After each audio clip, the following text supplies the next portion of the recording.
कर दिया।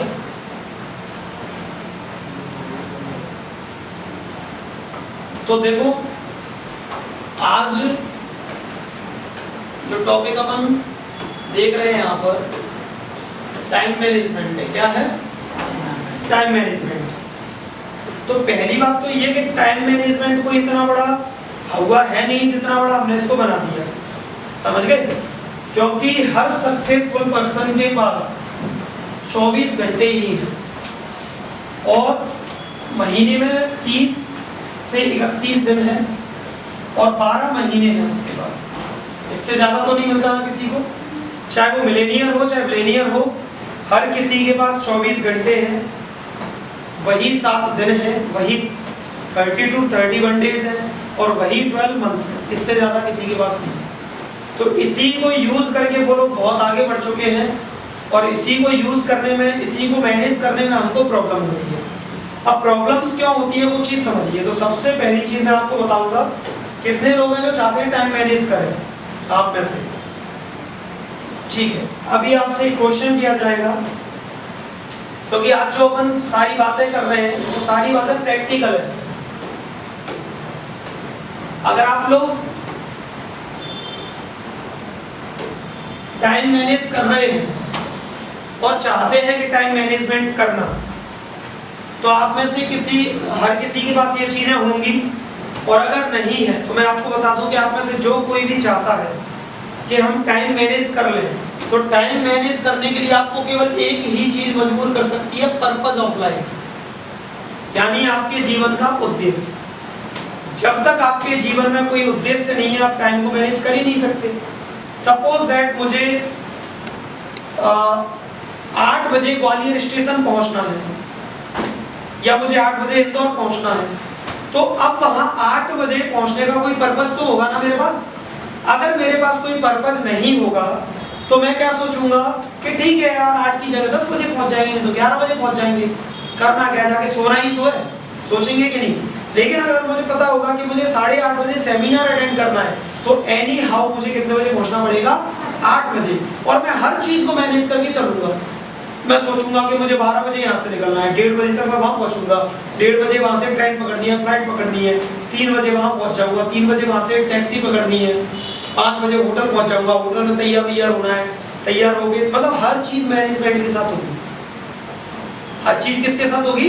मैनेजमेंट के साथ। तो मान लीजिए जब तक मेरे पास कोई पर्पस नहीं होगा, क्या नहीं होगा? कोई भी एक पर्पस नहीं होगा, तब तक मैं किसी भी काम को सीरियसली कर ही नहीं पाऊंगा। अब हर किसी की लाइफ का पर्पस अलग अलग है। कोई देशभक्त बनने के लिए, मैं सुबह उठ के देखता हूँ मुझे वो रनिंग करने वाले लड़के 4:30 बजे दौड़ते हुए मिलते हैं, सुबह ही पसीना में बिल्कुल लथपथ। कारण उनके पास पर्पस है, उनको आर्मी दिखती है, उनको देश दिखता है, देश की सेवा दिखती है। तो वो देश की सेवा, वो देश, अब आर्मी वो उनको सोने नहीं देती। 4:30 बजे तो वो वहाँ भीगते हुए मिलते हैं पसीना डेली, चाहे बारिश हो चाहे कुछ भी हो। तो टाइम उनके लिए मैनेज हो रहा है ना अच्छे से। तो देखो हर किसी की लाइफ में 2 प्रकार के पर्पस होते हैं। एक व्यक्ति ऐसे होते हैं जिनको पैसा चाहिए होता है बेशुमार, जैसे कि मुझे है, मुझे लालची बना दो नालायक को।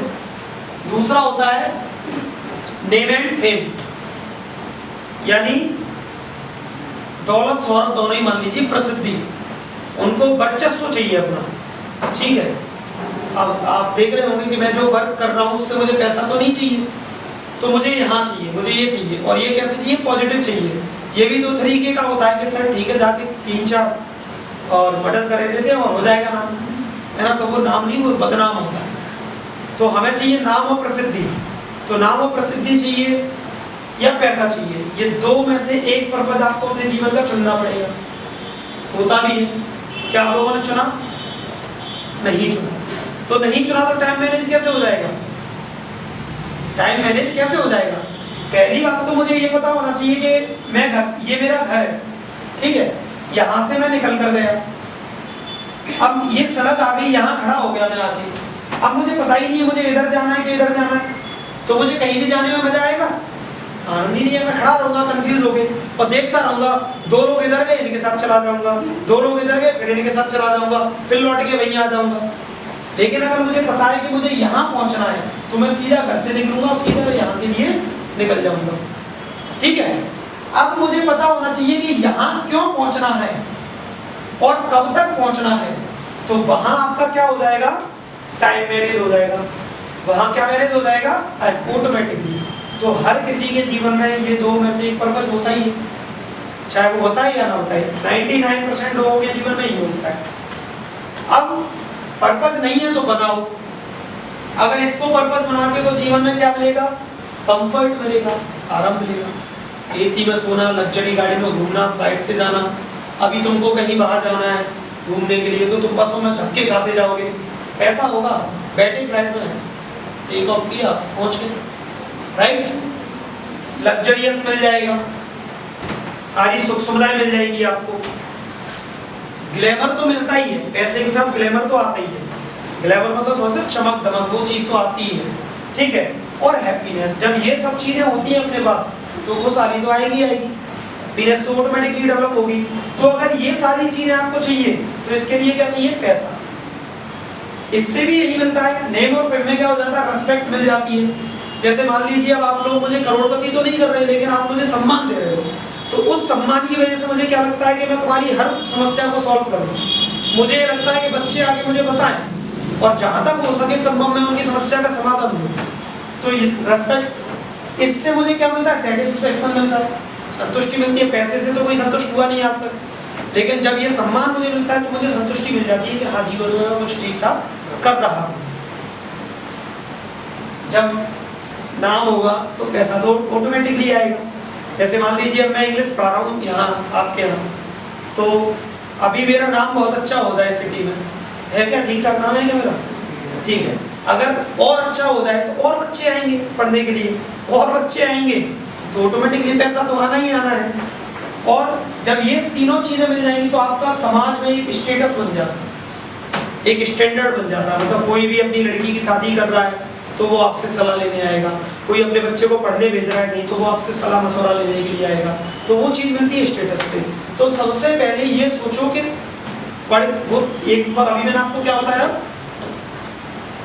अभी मैंने बताया कि आप घर से निकले, सड़क पर आ गए, यहाँ आ गए। अब यहाँ आपके पास डायरेक्शन होना चाहिए, यानी आप पढ़ क्यों रहे हैं पहले तो वो पता होना चाहिए। फिर पढ़कर कितने समय में क्या करना है वो है टाइम मैनेजमेंट। तो टाइम मैनेजमेंट का बेसिक चीज क्या होगी सबसे ज्यादा, कि अगर आपके जीवन में कोई पर्पस नहीं है, कोई लक्ष्य नहीं है, तो आप समय की कदर कभी करोगे ही नहीं। जैसे मान लो मेरे जीवन का पर्पस है मुझे एनडीए देना है, I have to respect the time, because suppose if I am not respecting the time will never respect me. मुझे 19 साल की उम्र में एनडीए देना, मैं 17 का हूँ, मुझे पता है मेरे पास 3 चांस है केवल, और 3 चांसेस में होता है तो ठीक है, नहीं तो मेरा सपना खत्म। तो एक एम होना जरूरी है टाइम मैनेजमेंट के लिए, जिसकी आप सभी के अंदर कमी है। आपने कभी सोचा है कि आपने कई बार टाइम टेबल बनाया होगा, टाइम टेबल बना के फाड़ दिया होगा, फिर नया बनाया होगा, फिर फाड़ दिया होगा, कारण क्या है, ऐसा हो क्यों रहा है? आपने कभी ट्रेन का टिकट लेके फाड़ा है? कभी नहीं फाड़ा। कारण आपके पास पर्पस है कि मुझे क्यों जाना है, क्या करना है, क्या ओकेजन है, यहाँ कोई कारण ही नहीं है।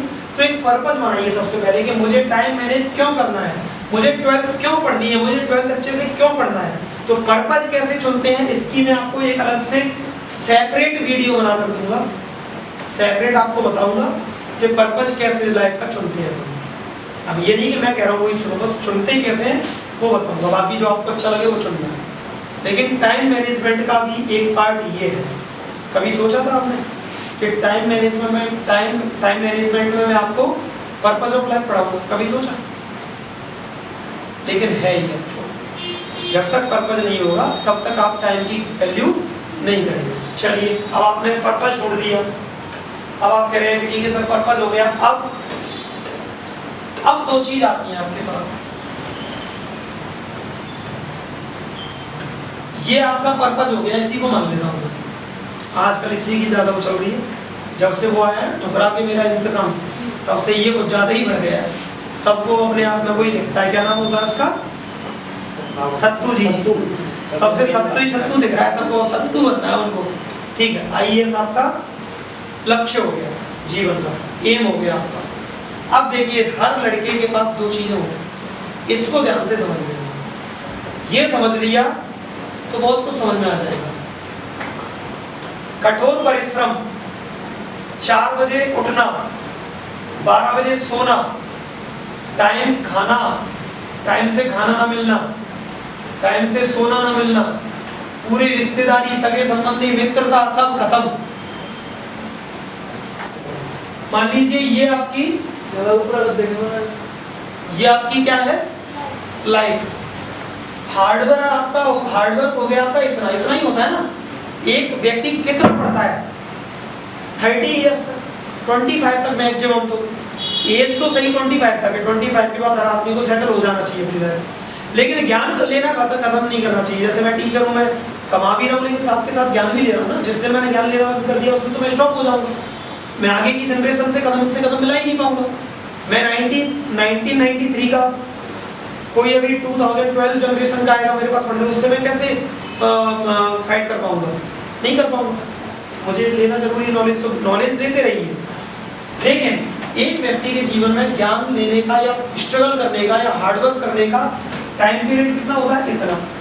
तो इसमें आपने क्या किया, 4 बजे उठे, नींद गवाई, 12 बजे सोए, नींद गवाई, 2 बजे तक आप कोचिंग से जा रहे हो, खाने की चिंता नहीं है, आपने टेस्ट वाले दिन शादी छोड़ दी, रिश्तेदारी नहीं निभाई, आपके मित्र का बर्थडे है, उसी दिन टेस्ट है, आप बर्थडे में नहीं गए, दोस्ती खत्म कर दी, सब कुछ त्याग दिया आपने। लेकिन कब तक? इतना समय लाइफ का। जब इतने समय में ये सब त्याग दोगे तो ये पूरा आपका सुख सुविधाओं से भर जाएगा, कंफर्ट से और लग्जरियस से भर जाएगा ये जीवन।